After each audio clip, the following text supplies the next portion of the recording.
Welcome back to my channel story time with Shravani. ఈరోజు మహాభారతం fifth episode చూద్దాం. మీలో ఎవరైనా నా ప్రీవియస్ ఎపిసోడ్ చూడకపోతే ఒకసారి చూడండి. అవి చూస్తే ఇది బాగా అర్థమవుతుంది. ఓకే, ఈరోజు ఎపిసోడ్లోకి పాండురాజు తన ప్రయాణంలో ఉత్తర దిక్కుగా సాగుతూ నాగపర్వతం, చైత్రరథం, హిమగిరి పర్వతాలు దాటి సిద్ధులకు, సాధువులకు నిలమైన గంధమాధవ పర్వతం చేరుకున్నాడు. అక్కడ వాళ్ళు ఒక ఆశ్రమం నిర్మించుకొని కాలం వెళ్లదీయసాగారు.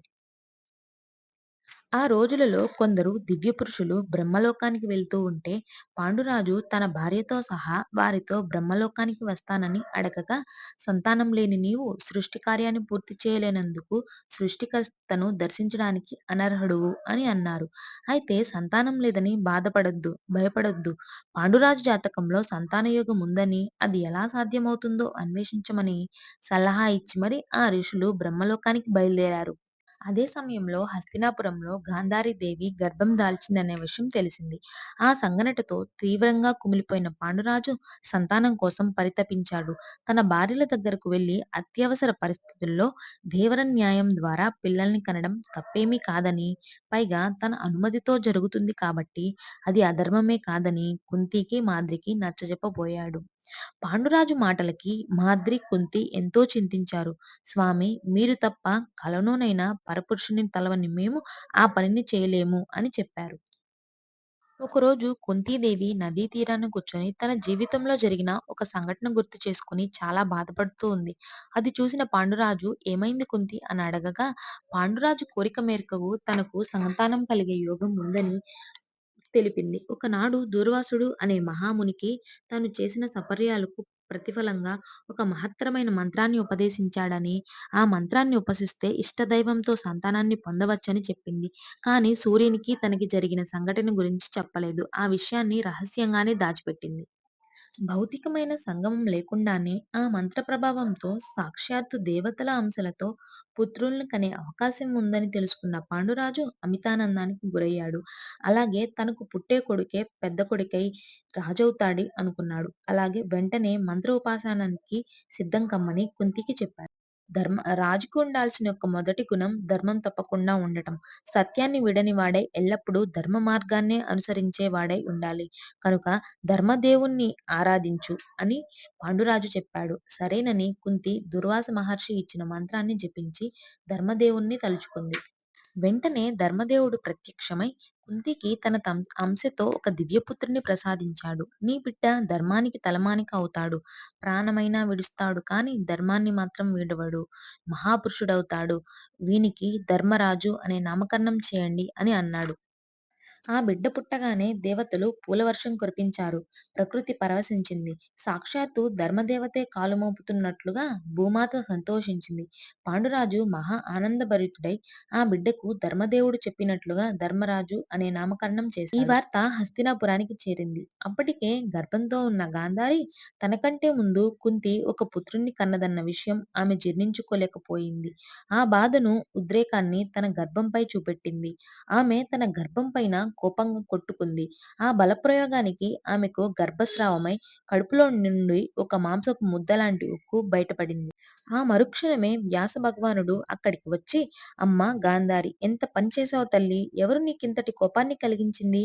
ఎందుకు నీవింతటి విపరీత చర్యకు పూనుకున్నావు అని అడిగాడు. దానికి గాంధారి రోదిస్తూ, కుంతికి పుత్ర సంతానం కలిగిందని, నేను 2 సంవత్సరాలుగా గర్భం ధరించినా నాకు ప్రసవం కాలేదు. ఆ అసూయతోనే ఇలాంటి పని చేశాను అని, స్పృహలో ఉండి చేసిన పని కాదని, స్వయంకృత అపరాధమని చింతించసాగింది. అప్పుడు వ్యాసుడు, అమ్మా గాంధారి, నీవు దిగులు పడకు. పరమేశ్వరుడు ప్రసాదించిన వరమెన్నటికీ వృధా కాదు. నీకు 100 కొడుకులు పుట్టి తీరుతారు. నీకు నీ శరీరం నుండి బయటకు వచ్చిన ఈ గర్భపిండాన్ని నేను కాపాడతాను అని వెంటనే ఆ పిండాన్ని చల్లటి నీటిలో ఉంచగా కొన్ని రోజులకు ఆ మాంసపు ముద్ద 101 ముక్కలుగా విడిపోయింది. వెంటనే 101 మట్టి కుండలు తెప్పించి వాటిలో స్వచ్ఛమైన ఆవు నెయ్యి వేసి 101 ముక్కలను ఒక్కొక్క నేతి కుండలో పెట్టి వాటిని భద్రంగా కాపాడుతూ ఉండమని, త్వరలోనే ఒక్కొక్కరుగా 100 పుత్రులు, ఒక పుత్రిక పుడుతుంది అని చెప్పి అక్కడి నుండి వెళ్ళిపోయాడు. తరువాత కొంతకాలానికి పాండురాజు కుంతితో, నాకు మరొక పుత్రుడు కావాలి అని కోరాడు. కుంతి మరి ఏ దేవుణ్ణి ఉపాసించాలి అని అడగగా, మొదట ధర్మాన్ని పాటించే ధర్మదేవుణ్ణి కోరావు. అలాగే ఇప్పుడు మిక్కిలి శక్తివంతుడైన వాయుదేవుణ్ణి ఉపాసించు అని చెప్పాడు. అప్పుడు ఒక పెద్ద సుడిగుండం లాంటి గాలి వచ్చింది. వెంటనే వాయుదేవుని శక్తి వలన మహాశక్తివంతుడైన భీమసేనుడు పుట్టాడు. సరిగ్గా అదే సమయంలో హస్తినాపురంలో మొదటి కుండ బద్దలు కొట్టుకుంటూ దుర్యోధనుడు పుట్టాడు.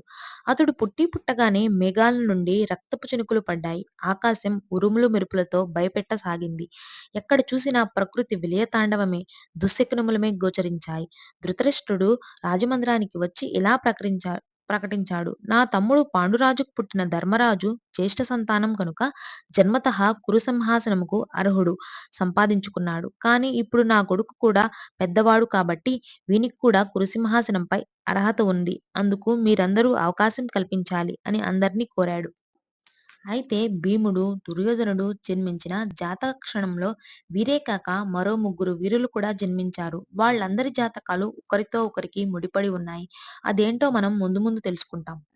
ఒకరోజు కుంతీదేవి భీమసేనుని ఎత్తుకుని పర్వత మార్గంలో నడుస్తుండగా ఎక్కడి నుండో వచ్చిందో తెలియదు కానీ ఒక పెద్ద పులి అకస్మాత్తుగా కుంతీదేవి మీదకు దూకబోయింది. తక్షణమే పాండురాజు తన దగ్గరున్న ధనస్సుతో పులి వైపుకు బాణం వేశాడు. ఆ పులి కుంతీదేవిని చేరుకునే లోపే దాని గుండెల్లో పదునైన బాణాలు చొచ్చుకొని చీల్చేయడం వలన అది నేలకూలి అక్కడికక్కడే మరణించింది. అయితే పులి గాండ్రింపు విన్న కుంతీదేవి భయపడి తన చేతిలోని భీమసేనుణ్ణి జారవిడిచింది.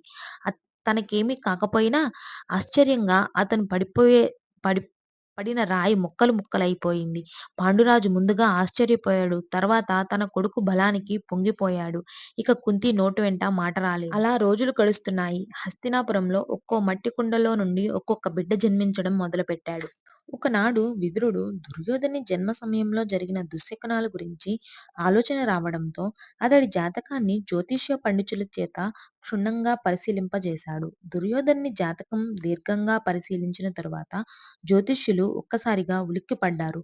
వారందరూ ధృతరాష్ట్రుని దగ్గరికి వెళ్లి, మహారాజా, మీ కురు సామ్రాజ్యానికి పెద్ద విపత్తు వచ్చి పడింది. మీ పెద్ద కుమారుడు దుష్ట జాతకుడు. అతను మీ వంశ నాశనానికి కారణమవుతాడు. కనుక ఆ పిల్లవాడిని వదిలిపెట్టడం మిగిలిన వారందరికీ క్షేమకరం. అలా మీ జ్యేష్ఠ సంతానాన్ని వదిలిపెట్టినట్లయితే మిగిలిన సంతానంతో సంతోషంగా గడుపుతారు అని అన్నారు. కానీ వాళ్ళ మాటలకు ధృతరాష్ట్రుడు వేరేలా అర్థం చేసుకున్నాడు. కొడుకు పుట్టినరోజున వేడుక చేసుకుంటూ ఆనందంలో తేలియాడుతున్న ధృతరాష్ట్రునికి ఆ సమయంలో పుత్రవాత్సల్యం తప్ప మరేమీ లేదు. పైగా వాళ్ళు తనకి చెడు చెప్తున్నారని, తన కుమారునికి సింహాసనం మీద అర్హత ఉందని, అందుకు అందరూ సహకరించాలని అడిగినందుకు అందరూ కలిసి తన కొడుకుని సింహాసనానికి దూరం చేయాలనుకుంటున్నారని కూడా ఊహించుకున్నాడు.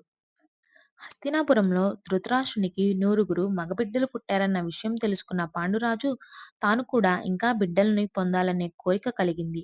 కుంతీదేవిని మళ్ళీ ఆ మంత్ర ఉపాసన చేయమని అడిగాడు. కుంతీదేవి ఈసారి ఏ దేవుణ్ణి ఉపాసించాలి అని అడగగా పాండురాజు మొదట ధర్మాన్ని నిలబెట్టే ధర్మరాజుని కోరాము. అలాగే రెండోసారి మహాశక్తివంతమైన వాయుదేవుణ్ణి కోరాము. ఈసారి తెలివి బలం రెండూ ఒకరిలోనే ఉండే ఇంద్రుణ్ణి కోరమని అడిగాడు.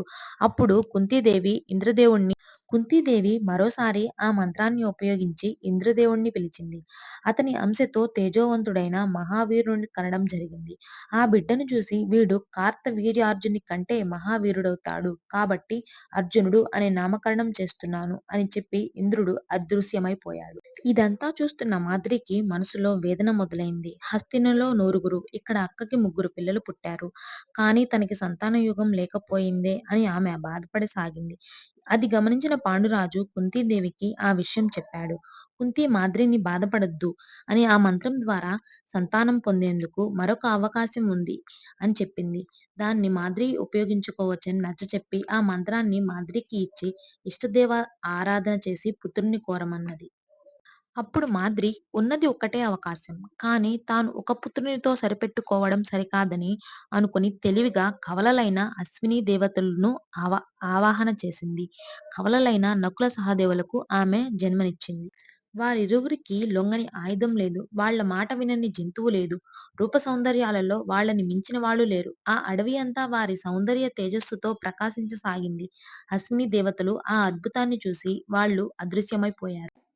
తరువాత 15 సంవత్సరాలు గడిచాయి. ధర్మరాజు, భీముడు, అర్జునుడు అక్కడే గిరిజనుల దగ్గర తరతరాలుగా వస్తున్న వాళ్ళ విద్యలను నేర్చుకుంటూ పెరిగారు. నకుల సహదేవులు అమ్మల సంరక్షణలోనే ఆడుకుంటూ ఉండేవారు.